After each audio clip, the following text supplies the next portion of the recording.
So, a little bit of an update here on the off-roaders. Of course, this one, the original one, finally got all the batteries for it. It works great. Um,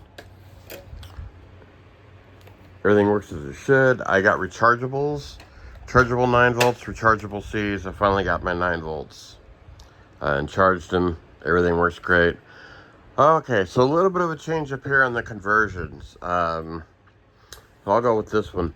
Okay, so I had put WPL, been doing a WPL conversion on it. That's my thought of it right there. So basically what I ran into with WPLs, I used the Res 3V setup. The Res 3V setup has one problem in that it does not have a dual rate adjustment. So I was having problems with the steering popping out. I ended up hacking up a little bit of the inside of the truck, around the steering, trying to make things work. So I changed that out and I used the WPL BC2 setup, which is the new electronics they come with. And so basically every time you'd gun the truck, it would not put out enough power for the servo. And so the wheels would turn to the left when you'd gun it. So that obviously wasn't going to work either. One thing I ended up doing is I had one of my other RCs that I did have up for sale. I decided to keep it. I'm just really not running it. So I stole the ESC and receiver out of it, which I'll get to. So basically what I did in the trucks, so I put a Hobbywing 1060 in this, modified the chassis a little more to make it work. And so basically what I did is I put the ECX radio in it that I was using in the blue truck. That works. It's got the dual rate and all that. That actually works pretty good, just an old radio. And so basically what I ended up using is I had this brand new, that I never used, Ghoul RC. That is a TG3 model.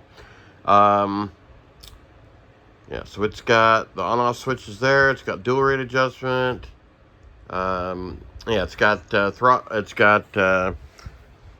throttle trim. It's got steering trim, and plus it has reversing. And then you can also set the throttle, how much throw you want on the throttle, how much throttle you want it to give. Like if you're going to give it, like for instance, if you have this on a fast RC, you're going to hand it to a kid, you can move that throttle rate down and they won't be able to drive it as fast, which is kind of interesting on this little radio. So I'm using that on this. I kept the Hobbywing 1040 in this, and I think that will be sufficient on this one.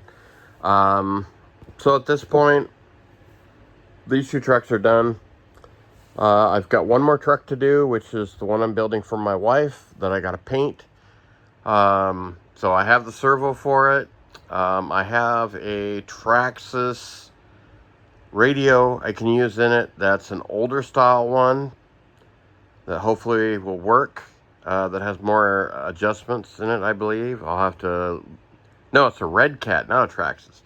It is a Red Cat radio, that's right. And so it has some adjustments to it. I'm going to use that one, even though it's one of those old monstrosities that takes 8 batteries.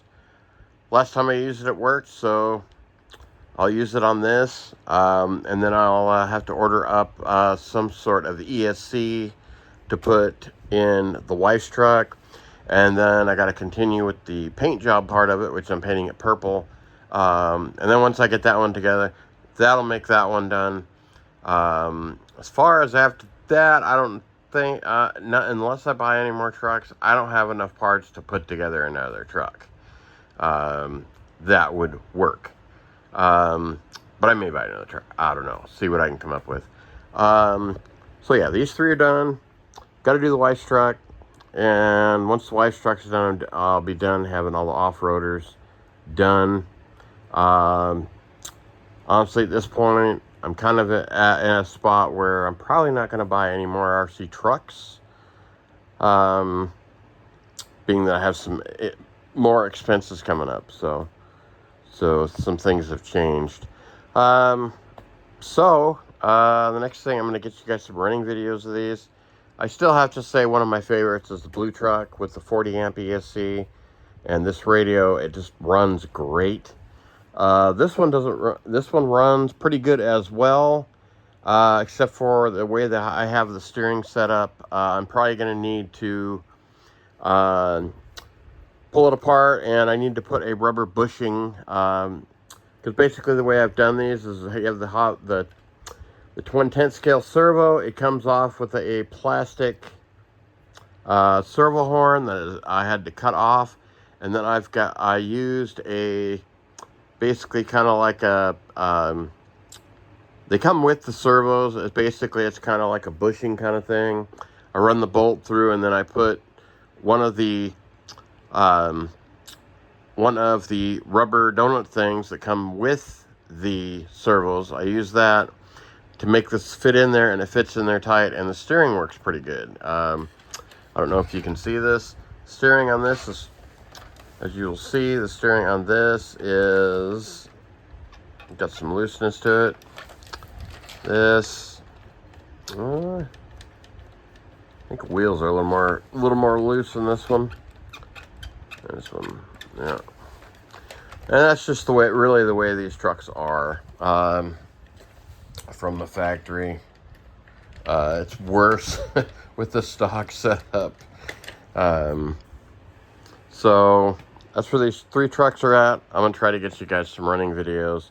I'm in the process of moving, so hopefully I can find a good place to give you a good run video. But stay tuned, more to come.